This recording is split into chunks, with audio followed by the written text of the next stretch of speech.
Mına tуугандар, эртең менен 8'de келгендер бар мына жерде. Оштон, Бишкектен.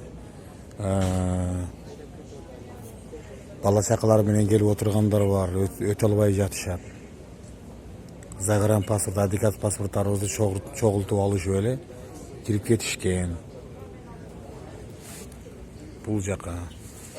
Бирден экиден паспорт алып чыгып эле анан кийин барып сурап бизди кайра эмнеге келдиң, эмне максат менен келдиң деп.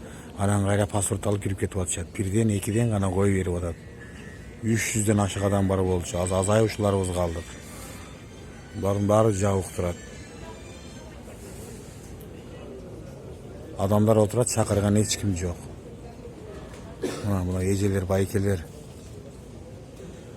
Эртең менен келгендер бар 8'лерде. Мына брат болсо 12'де келиптир. Сен 12'де келдиңби? 12'де келиптир бул киши дагы. Ошол. Ушул кече дагы ушундай болгон экен. Бүгүн дагы ушундай болуп атат. Болгону айтайын дегеним, ушуну кыргыз туугандар билип койсо келгенде ушундай болорун билсе, ал жактан бала чакасы менен келип алышканда эми майда чүрөсүн алганча келишсе жакшы болмок. Бул жерде эч нерсе сатпайт экен.